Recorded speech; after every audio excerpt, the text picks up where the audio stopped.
بسم اللہ الرحمن الرحیم. ہم امام شافعی رحمۃ اللہ علیہ کی کتاب الرسالہ کی سٹڈیز کر رہے ہیں، اور یہ علوم الفقہ کی میتھڈالوجی کی پہلی بک ہے، اور اسی کی ایک تلخیص میں نے عرض کی ہے، تو اسی کو ایکسپلین کر رہا ہوں. تو امام شافعی رحمۃ اللہ علیہ آپ کے ذہن میں یاد ہوگا کہ 204 ہجری میں ان کا انتقال ہوا ہے، 820 سی کا زمانہ. تو آپ خود سوچ لیجئے کہ اس زمانے میں یہ بک لکھی، اس کے پورے چیپٹرز کرتے کرتے ہم 9 چیپٹرز تو پڑھ چکے ہیں. آج ہم 10واں چیپٹر خبر واحد کی سٹڈی کرنے لگے ہیں. اچھا، آپ کے ذہن میں یاد ہوگا کہ یہ بیسیکلی پورا جو فارمیٹ ہے امام شافعی رحمۃ اللہ علیہ کا، تو اس میں انہوں نے ایک زیادہ تر کوشچن آنسرز کی شکل میں، کہ ان کے اسٹوڈنٹس نے جو کوشچنس پوچھتے رہے تو امام شافعی رحمۃ اللہ علیہ اس کا جواب دیتے رہے. تو اس کو ڈسکشن کرنے سے پہلے یہ زیادہ اچھا ہے کہ میں یہ عرض کر دوں کہ خبر واحد ہے کیا، وہاں سے اصل چیز یہ کلیئر سچویشن آپ کے سامنے آئے گی. یعنی خبر واحد کسے کہتے ہیں، یہ بیسیکلی کوئی دینی ٹرمینالوجی نہیں ہے، بلکہ یہ ہسٹری ریسرچ سے متعلق یہ چیز ہے. یعنی ہسٹری میں کوئی واقعہ ہوا یا کوئی ڈسکشن ہوئی، جو معاملات ہیں تو وہ ریکارڈ ہوتے ہوئے ہمارے تک پہنچے. تو اس میں سب سے جو بیسٹ اوتھینٹک ہسٹوریکل ایویڈنس یہ ہوتا ہے کہ ایک جو بھی واقعہ ہوا، اس کو دیکھنے والے کوئی ہزاروں لوگ دیکھ رہے ہوں یا سن رہے ہوں، کوئی لیکچر ہے تو، اور اس کو پھر وہ ہر جنریشنز میں وہی ریکارڈ ہوتا ہوا آج تک آ جائے. تو یہ اتنا اوتھینٹک میتھڈ ہے کہ جس میں تو کوئی اختلاف کبھی کسی انسان میں ہو بھی نہیں سکتا. یعنی اس کے لیے ہم ایک ٹرمینالوجی اس کے لیے عربی میں یوز ہوتی ہے، تواتر. یعنی سب سے اوتھینٹک ہسٹوریکل ایویڈنس یہ ہوتا ہے. اب آئیے خبر واحد اس کے اپوزٹ ہے. خبر واحد کا مطلب یہ ہے کہ جب یہ واقعہ ہوا تو اس وقت صرف ایک آدمی، یا چلیں ایک دو تین آدمیوں نے وہ واقعہ دیکھا، یا اگر ڈسکشن ہے تو وہ سنا، اور انہوں نے پھر اگلی جنریشنز تک پہنچایا. اسے کہتے ہیں خبر واحد. اب رسول اللہ صلی اللہ علیہ وسلم کے بارے میں جتنی آپ کی ہسٹری ہے، تو آپ کی جو بالکل تواتر کے ساتھ آیا ہے پوری ہسٹوریکل ایویڈنس، اس کے لیے اب وہ اگزامپل دیکھ لیجئے کہ جیسے قرآن مجید ہے، رسول اللہ صلی اللہ علیہ وسلم پہ اللہ تعالیٰ نے نازل کیا، تو رسول اللہ صلی اللہ علیہ وسلم اپنے صحابہ کرام رضی اللہ عنہم کو ڈیلی پڑھاتے تھے. اچھا، اب ہوتا یہ تھا کہ صحابہ کرام رضی اللہ عنہم اسے یاد بھی کر لیتے تھے، اور رسول اللہ صلی اللہ علیہ وسلم نے قرآن مجید کو ایک ریٹن فارمیٹ میں بھی وہ کر دیا تھا. اچھا، پھر اب ہوا کیا کہ آپ دیکھیں کہ ظاہر ہے کہ شروع میں تو چند صحابہ تھے، لیکن آگے چلتے چلتے جب رسول اللہ صلی اللہ علیہ وسلم کا انتقال ہوا تو اس وقت تو ہزاروں بلکہ 1.25 کے قریب صحابہ کرام تھے جنہوں نے قرآن پاک کو پڑھا، سمجھا، اور رسول اللہ صلی اللہ علیہ وسلم نے ریٹن فارمیٹ میں بھی کر کے دے دیا. اچھا، پھر اگلا سٹیپ کیا ہوا کہ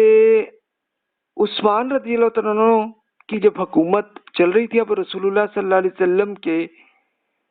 انتقال کے بعد تقریباً آپ کہہ لیجئے کہ آلموسٹ کوئی 12-13 سال بعد عثمان رضی اللہ عنہ کی حکومت بنی تھی. تو اس وقت اب ظاہر ہے کہ اگلی جنریشن جو بچے ہیں وہ بھی جوان ہو گئے تھے اور نئے بچے پیدا ہو گئے تھے، تو اب وہ قرآن پاک کو پڑھ رہے تھے، سن رہے تھے، تو ظاہر ہے کہ انسان سے غلطی ہو جاتی ہے. تو اس لیے حذیفہ رضی اللہ عنہ نے ایک یہ سجیشن دی عثمان رضی اللہ عنہ کو کہ بھی یہ غلطی نہ ہو کسی اسٹوڈنٹ کو، کسی کو مسئلے کو، تو آپ پلیز اسے ریٹرن فارمیٹ میں زیادہ کاپیز جو ہے وہ بنا کے آپ سب کو پہنچا دیں. تو عثمان رضی اللہ عنہ نے پھر یہی کیا کہ جو نوجوان صحابہ کرام رضی اللہ عنہ جن میں سٹیمنا اچھا تھا اور جو حافظ بھی تھے، جو قرآن پاک پورا یاد تھا انہیں، تو ان سب کو آپ نے یہ فرمایا کہ آپ قرآن مجید کی ایک ریٹن فارمیٹ میں آپ اس کی کاپیز بنائیں. تو اس کے لیے وہ اندازہ ہم کر سکتے ہیں کہ تقریباً ہزاروں کے قریب قرآن پاک کی کاپیز بن گئی. اس کو اب ایک صحابی نے لکھا، لیکن صرف یہیں تک نہیں ہوا، اس کو ریچیک بھی کر لیا دوسرے صحابی نے کہ ٹھیک ہے ابھی اگر غلطی ہوئی ہو تو ٹھیک ہو جائے. تو اس سارے کو کر کے جب یہ کنفرم ہو گیا تو عثمان رضی اللہ عنہ نے ہر شہر میں یہ پہنچا دیا. اور آپ کی حکومت اس زمانے میں آپ کہہ لیجئے کہ تاجکستان سے لے کے پھر ایران، عراق، سیریا، فلسطین، ایجپٹ، لیبیا، یہاں تک حکومت، اور ترکی کا بھی تھوڑا سا حصہ یہ بھی عثمان رضی اللہ عنہ کی حکومت تھی، ہر شہر میں کر دی اور کہا کہ بھئی پلیز اسی کی بیسس پہ ہی آپ قرآن کو پڑھیں. اور آپ نے اگر خود اپنے ہاتھ سے جو لکھا ہے تو بھی اس میں اگر ہو سکتا ہے غلطی ہوئی ہے تو پلیز اس کو آپ ڈیلیٹ کر لیں تاکہ کوئی مسئلہ نہ ہو، یعنی بالکل ہو. تو آپ یہ دیکھیے اس کا رزلٹ آج تک ہے کہ قرآن کسی بھی کنٹری میں جیسے بھی پبلش ہوا ہے تو آپ ابھی اسے چیک کر لیں، یہ بالکل 100% اسی شکل میں ہے کہ جو رسول اللہ صلی اللہ علیہ وسلم کے زمانے میں تھی. اچھا، آپ آج کل کا پبلشڈ قرآن آپ دیکھ لیں یا سافٹ کاپی میں دیکھیں، اور ابھی تک عثمان رضی اللہ عنہ کی زمانے میں جو بالکل اوریجنل فارمیٹ میں وہ ابھی بھی اویلیبل ہے. اور اس کو یہ استنبول میں بھی ہے اور ترکمانستان میں بھی یہ اس کی کاپی ابھی بھی اویلیبل ہے، اور اس کو سکین بھی کر دیا. آپ گوگل میں آپ سرچ کر لیں، دیکھ لیں، اور اس کو پھر آپ آج کل کے قرآن کے ساتھ میچ کر لیں تو سیم وہی ہے. تو اس سے آپ یہ ایک چیز 100% کنفرم ہو جاتی ہے کہ یہ ہے تواتر، کہ کنٹینیوسلی آتھینٹک انفارمیشن وہ اس زمانے سے رسول اللہ صلی اللہ علیہ وسلم سے لے کے آج تک موجود ہے. اب ہم آتے ہیں خبر واحد پہ. خبر واحد کیا ہے کہ